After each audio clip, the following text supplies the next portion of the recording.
Aujourd'hui, on va voir les 9 ETF les plus performants sur PEA. Le PEA est un support d'investissement vraiment intéressant parce qu'il permet d'investir en bourse tout en étant exonéré d'impôts sur ses gains après 5 ans de détention. Du coup, beaucoup de nouveaux investisseurs privilégient le PEA dans le cadre d'une stratégie passive ETF. Certains choisissent même de mettre en place une stratégie 100% PEA pour les avantages fiscaux et la simplicité de gestion que ça entraîne. Le problème évidemment, c'est qu'il est difficile de trouver des ETF vraiment très performants sur PEA. La majorité des ETF qui sont éligibles au PEA le sont sur des indices européens tels que le MSCI EMU, le Stock 600 ou le Stock 50. Et on le sait, globalement, les indices européens performent beaucoup moins bien que les indices américains. Dans cette vidéo, donc, je vais vous présenter les 9 ETF les plus performants sur PEA. On verra aussi en fin de vidéo une allocation qui utilise ces ETF. Alors pour servir de point de repère justement par rapport à la performance de ces ETF, j'ai choisi de prendre le MSCI ACWI, tout simplement parce qu'il couvre les grandes et moyennes capitalisations de 23 pays développés et 24 pays émergents. C'est un indice boursier mondial qui compte 2757 entreprises, soit presque 2 fois plus que le MSCI World.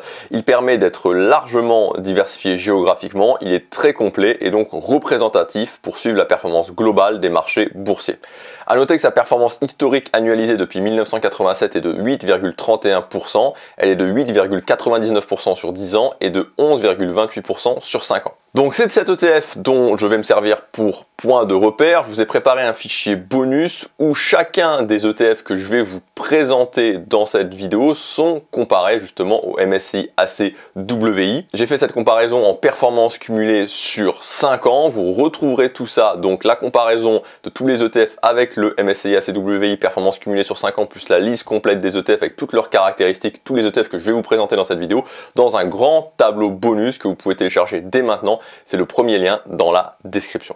Alors avant de commencer cette vidéo, un rappel très rapide des avantages du PEA pour ceux qui ne le sauraient pas. D'abord, comme je l'ai dit en introduction, vous êtes exonéré d'impôts sur les gains que vous retirez de votre PEA, c'est-à-dire les plus-values et les dividendes, dès que celui-ci a plus de 5 ans. A noter quand même que vous serez toujours redevable des prélèvements sociaux de 17,2%. Ensuite, le PEA fonctionne en circuit fermé, c'est un très gros avantage, parce que tant que vous ne sortez pas de l'argent de votre PEA, c'est-à-dire du compte espèce de votre PEA, vous pouvez faire ce que vous voulez sans rien payer. Comme je vous le disais, c'est un circuit fermé. Les taxes s'appliquent à partir du moment où vous retirez l'argent du PEA. De plus, depuis le 1er juillet 2020, les frais sont réglementés, notamment les frais de transaction qui sont limités à 0,5% de l'opération au maximum.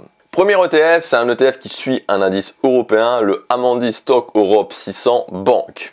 Alors comme je l'ai dit, les indices européens ne sont pas particulièrement les plus performants. Il n'existe pas beaucoup d'ETF sur un indice européen qui arrive à faire mieux que le MSCI ACWI. Il en existe même très peu, mais celui-là en fait partie, donc autant ne pas se priver. C'est un indice qui suit les performances des grandes banques européennes, donc investi à 100% sur le secteur de la finance. C'est un secteur qui a tendance à bien performer, même si ça n'a pas été le cas entre janvier 2020 et janvier 2023, pour plusieurs raisons, liées principalement à la pandémie pendant cette période et aux difficultés spécifiques du secteur bancaire, telles que la fragmentation importante du marché bancaire, une forte concurrence et des coûts d'exploitation élevés. Cependant, depuis 2023, beaucoup de banques ont réussi à se restructurer, à améliorer leur rentabilité, ce qui fait que la performance de l'ETF s'est nettement améliorée, comme le montre ce graphique sur 3 ans. D'ailleurs, cette année, la performance est presque de 33%, ce qui est important, mais du coup, ça reste quand même un ETF assez volatile, donc plutôt à avoir sur le moyen long terme. Les deux ETF suivants que je vais vous présenter sont des incontournables qui doivent faire partie, qui devraient en tout cas faire partie de la base de votre portefeuille. Après, ça sera à vous de choisir entre les deux, et malgré le fait que ce soit des ETF qu'on peut considérer comme des ETF fondation, des ETF de base de portefeuille, ça reste des ETF très performants. Le premier, un classique, le BNP Paribas Easy SP500. Donc avoir du SP500 dans son portefeuille est essentiel pour un investisseur en raison de son importance et de son impact sur les marchés financiers. Cet indice représente environ 80% de la capitalisation boursière totale des États-Unis et 53% de la capitalisation boursière mondiale, ce qui en fait une référence incontournable. D'ailleurs, de nombreux investisseurs institutionnels comme des fonds de pension utilisent le SP500 comme référence pour évaluer la performance de leur propre portefeuille. J'ai choisi cet ETF, le BNP Paribas, donc pour suivre la performance du SP500. C'est parce qu'il surperforme toujours légèrement son indice de référence, donc qui est le SP500 Net Return. Ceci grâce à la combinaison d'un ratio de frais de gestion faible, seulement 0,12%, et d'une gestion assez efficace. En plus, il est abordable, 25 € la part, ça conviendra à tous les budgets. Maintenant, pour ceux qui veulent investir sur les États-Unis en base de portefeuille, vous avez aussi une autre possibilité qui est aussi très performant. C'est le Amundi PEA MSCI USA ESG Leader. Donc il suit l'indice MSCI USA ESG Leader Select 5% Issue Capped. Donc c'est un indice qui peut être intéressant pour vous, justement si vous souhaitez investir sur les États-Unis et que vous êtes sensible à l'ESG, donc à la thématique de l'ESG. De plus, il limite aussi le risque de concentration sur une entreprise en fixant le poids de chacune à 5% maximum. Cela permet de mieux représenter l'ensemble du marché, de pondérer les différentes entreprises de manière plus équilibrée, indépendamment de leur taille, et aussi de réduire le risque spécifique lié à une seule entreprise. Donc comme je vous l'avais dit, le SP500 compte 503 entreprises, se concentre uniquement sur les grandes capitalisations et représente environ 80% de la capitalisation boursière des États-Unis. Le MSCI USA est un petit peu plus large puisqu'il compte 601 entreprises. Il est plus diversifié car il couvre les grandes et moyennes capitalisations et environ 85% de la capitalisation boursière américaine. Cette diversification plus importante en termes de taille d'entreprise joue un peu sur la performance, mais pas de manière importante. Sur 10 ans, on a 14,44% annualisé pour l'ETF BNP Paribas qui suit le SP500 et 13,73% annualisé pour l'ETF Amundi qui suit le MSCI USA. L'ETF numéro 4 pour se diversifier géographiquement tout en améliorant sa performance, et donc cet ETF c'est le Amundi PEA Inde ETF. Quand on veut se diversifier géographiquement en dehors des États-Unis, le problème c'est que ça inclut souvent une baisse de performance. Car comme le montre ce backtest sur 30 ans, donc voilà, on est sur un backtest sur une longue période, voire une très longue période sur 30 ans, globalement, les indices européens sous-performent le marché, représenté par l'indice MSCI ACWI donc sur ce backtest, tout comme d'ailleurs les marchés émergents.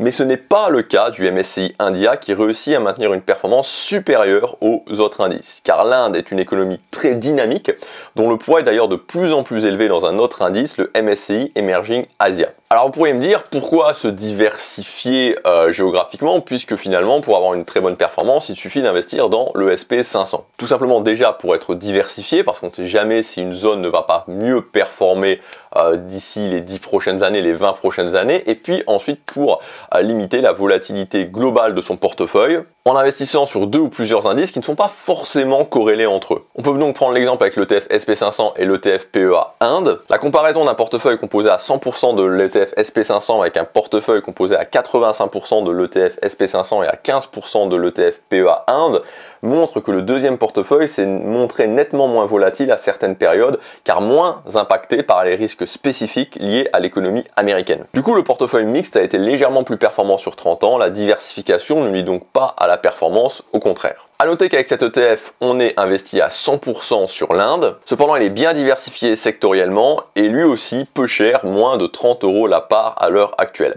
Alors seul bémol, c'est les frais qui sont de 0,85%, mais c'est le cas des ETF qui sont plus spécifiques. En général, ils sont un petit peu plus coûteux en frais. D'autres ETF qui peuvent être vraiment intéressants pour aller chercher de la performance, ce sont des ETF thématiques. Malheureusement, sur PEA, encore une fois, on est assez limité, mais il y a une possibilité qui est intéressante, c'est la thématique de l'eau. Et donc avec le Amundi PEA Eau, qui est l'ETF numéro 5, cet ETF suit la performance des entreprises du secteur de l'eau, ce qui inclut la gestion de l'eau, la purification, les infrastructures et la distribution. L'eau est souvent qualifiée d'une méga tendance appelée à se développer massivement dans le futur, tout simplement parce qu'elle touche plusieurs aspects essentiels pour notre vie, la santé, l'alimentation, l'agriculture, l'énergie et l'environnement. Et comme l'eau est une ressource limitée et précieuse, la gestion de cette ressource devient de fait une priorité mondiale, surtout que les changements climatiques affectent sa quantité et sa disponibilité. C'est donc une méga tendance car les technologies de gestion et de traitement de l'eau vont devenir de plus en plus essentielles. Cet ETF suit l'indice MSCI ACWI IMI Water Custom Index. Il est donc très diversifié géographiquement. En termes de performance, on constate que depuis 10 ans, cet ETF surperforme régulièrement le marché, et comme c'est une tendance de fond, cela devrait continuer dans l'avenir pour les raisons évoquées avant, d'autant que sa performance est assez régulière, 11,41% sur 5 ans, 11,44% sur 10 ans, 11,36% depuis sa création. Maintenant, on va passer aux 4 ETF les plus performants. Donc comme d'habitude, faites preuve de discernement. Ne vous laissez pas aveugler par les performances, même si elles sont parfois très importantes. N'oubliez pas que performance et risque vont toujours ensemble, c'est absolument indissociable. Et surtout, n'allez pas investir un très grand pourcentage de votre portefeuille sur ces ETF, ça doit rester un petit pourcentage. D'ailleurs, si vous êtes débutant, je vous invite à regarder cette vidéo 12 principes pour investir avec les ETF pour avoir les bonnes bases pour vous lancer. Je vous mettrai le lien dans la description. ETF numéro 6, l'Amundi PEA Nasdaq 100. Le Nasdaq est le deuxième marché boursier des États-Unis, juste après le New York Stock Exchange. Son indice de référence est le Nasdaq Composite qui comprend presque toutes les actions cotées sur le marché boursier Nasdaq. Avec le Dow Jones Industrial Average et l'indice SP500, il est l'un des 3 indices boursiers les plus suivis aux États-Unis et dans le monde. L'indice Nasdaq 100, lui, représente plus de 90% du Nasdaq Composite et regroupe les 100 plus grandes sociétés non financières de cet indice. En ce qui concerne spécifiquement l'ETF Amundi PEA Nasdaq 100, il est composé à 50% de valeurs technologiques, mais on y trouve aussi les biens de consommation, la santé, l'industrie. Il est donc assez diversifié sectoriellement. En termes de performance, on est bien au-dessus des performances du marché, avec globalement une performance annualisée autour de 20%, 20,97% depuis la création de l'indice, 19,39% depuis 10 ans et 21,07% depuis 5 ans. Attention évidemment, ce sont des performances annualisées, donc lissées sur la période considérée. Sur ce graphique que je vous affiche ici, on voit bien que l'indice Nasdaq 100 peut aussi évidemment enregistrer des pertes très importantes, il est donc très volatile. Autre ETF sur le secteur technologique disponible sur PEA, c'est le Amundi PEA US Tech ESG ETF qui reproduit l'indice Solactive ISS ESG US Tech 100. Donc c'est un indice boursier qui suit la performance des 100 principales entreprises technologiques américaines tout en intégrant des critères ESG, donc environnement, social et de gouvernance. Et donc là, vous pourriez peut-être vous demander, voilà, quelles sont les différences avec le Nasdaq 100. D'abord, le PEA US Tech est principalement axé sur les entreprises technologiques à plus de 70%. Il contient donc essentiellement des sociétés liées à la technologie, aux logiciels, aux semi-conducteurs, à l'IA, au cloud, etc. Le PEA Nasdaq 100 lui contient aussi du technologique évidemment, mais à 50% seulement. Il inclut aussi pas mal de sociétés d'autres secteurs comme la santé ou la consommation. D'autre part, il y a aussi l'inclusion de critères ESG qui ne sont pas présents dans le Nasdaq 100. Alors pour rappel, il y a un an, le Amundi PEA US Tech s'appelait le Lyxor PEA Nasdaq 100. Cet ETF a évolué pour ne pas faire doublon avec le TF Amundi PEA Nasdaq 100 que je vous ai présenté juste avant, et bien sûr aussi pour ajouter une couche éthique et de responsabilité sociale à l'investissement. En raison de sa pondération plus importante sur le secteur technologique, on voit que l'ETF US Tech est un peu plus performant que l'ETF Nasdaq 100. Sur le graphique, ça se voit, mais depuis un an seulement, septembre 2023, parce que avant, souvenez-vous, c'était le Lyxor Nasdaq 100, donc pas de différence avec le Amundi Nasdaq 100. Donc si vous choisissez d'investir sur PEA sur le secteur technologique, lequel des deux vous devriez choisir? Je dirais que ça dépend un petit peu de vous. Est-ce que vous voulez être plus concentré sur le secteur technologique avec le choix d'un petit peu plus de performance, mais aussi plus de risque, forcément puisque c'est plus concentré? Et est-ce que la thématique ESG a une importance pour vous ou pas du tout? Maintenant, on va encore augmenter en termes de performance et on va rester sur l'indice Nasdaq 100. Et donc l'ETF suivant, c'est le Amundi Nasdaq 100 Daily x2 Leverage.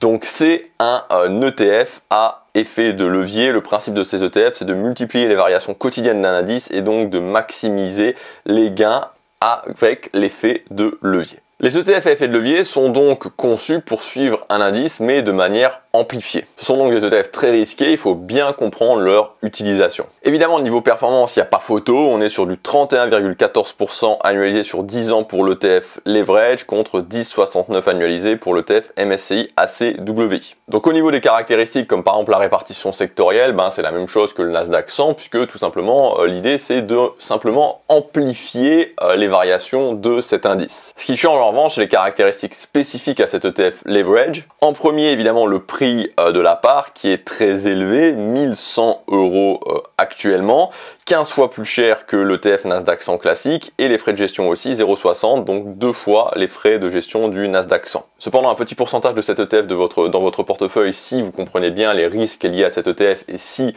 vous l'intégrez bien dans votre stratégie, peut être potentiellement très bénéfique. Maintenant, si vous voulez investir dans un ETF Leverage, mais que la part du Nasdaq 100 Leverage est beaucoup trop importante, vous avez une autre option, c'est le Amundi ETF Leverage MSCI USA Daily. Il est clairement beaucoup moins cher, 20 € la part seulement, avec des frais de gestion un peu moins élevés aussi, 0,50%. En revanche, les performances sont inférieures à celles du Nasdaq 100 Leverage, même si elles restent bien supérieures à celles du marché. Ce qui est normal car cet ETF suit l'indice MSCI USA qui est sectoriellement plus diversifié que l'indice Nasdaq 100 et surtout moins investi sur la technologie. Donc voilà pour ces 9 ETF. Encore une fois, vous avez le fichier bonus à télécharger gratuitement avec le tableau complet des ETF pour pouvoir voir toutes leurs caractéristiques et les retrouver plus facilement avec les codes. Et puis la comparaison de la performance cumulée sur 5 ans par rapport au MSCI ACWI, ils sont tous supérieurs, certains sont largement supérieurs. Maintenant, on va mettre en place une allocation qui utilise certains de ces ETF. Cette allocation complète avec tous les pourcentages et toutes les caractéristiques aussi, elle est disponible dans le fichier bonus. C'est le deuxième lien dans la description. Donc on est parti pour cette allocation, la mise en place de cette allocation qui utilise ces ETF, en tout cas une partie de ces ETF. Donc deux parties bien sûr pour ce portefeuille, la partie fondation qui représente 70% du portefeuille qui est composée de 3 ETF et la partie satellite 30% du portefeuille, elle contient 4 ETF. Donc dans la partie fondation, on a le BNP Paribas Easy Stock Europe 600. Ici c'est un ETF qui n'est pas dans les plus performants comme on l'a vu en début de vidéo, mais qui permet quand même en base de portefeuille d'être diversifié sur l'Europe. Ensuite on a le SP500, donc celui que je vous ai présenté en début de vidéo. Donc voilà, qui aussi nous sert de base de portefeuille, donc une base diversifiée de portefeuille tout en étant très performant. Et enfin pour le dernier ETF de cette partie fondation, on va se diversifier sur les marchés émergents en utilisant donc l'ETF que je vous ai présenté en début de vidéo, le Amundi PEA Inde. Donc voilà, on s'expose au marché émergent sans nuire à la performance du portefeuille. Et ensuite au niveau de la partie satellite, on va donc retrouver les ETF que je vous ai présentés dans cette vidéo, le Amundi PEA O, ensuite le Amundi Stock Europe 600 Banque. Ensuite, on va rajouter du Nasdaq 100 pour aller chercher plus de performance, il offre un bon rapport rendement-risque. Et enfin, un petit peu de Nasdaq 100 Leverage pour profiter de la performance de l'indice Nasdaq 100, mais avec l'amplification du levier. Voilà ce que donne le backtest de ce portefeuille sur 14 ans, 12,29 de performance annualisée, ce qui est pas mal étant donné que la période comprend quand même les crises de 2008, de 2020 et aussi la baisse de 2022. Là, vous avez le portefeuille complet avec les ETF. Si vous voulez tous les pourcentages du portefeuille ainsi que voilà, la liste complète des ETF, c'est le deuxième lien dans la description. Voilà pour cette vidéo sur les 9 ETF les plus performants sur PEA. Donc si aujourd'hui vous voulez mettre en place une stratégie sur PEA, vous avez des idées de quoi faire pour pouvoir avoir à la fois un support qui est optimisé fiscalement sans non plus trop sacrifier la performance. Je vous laisse là-dessus. Voilà, n'hésitez pas à télécharger les ressources en description. Si vous êtes débutant, vous avez aussi une autre vidéo que je vous mets dans la description, comme je vous l'ai indiqué dans la vidéo, pour voilà, les bases, les principes essentiels pour mettre en place sa stratégie passive ETF. Merci d'avoir suivi cette vidéo. Je vous dis à très bientôt pour la prochaine. Salut!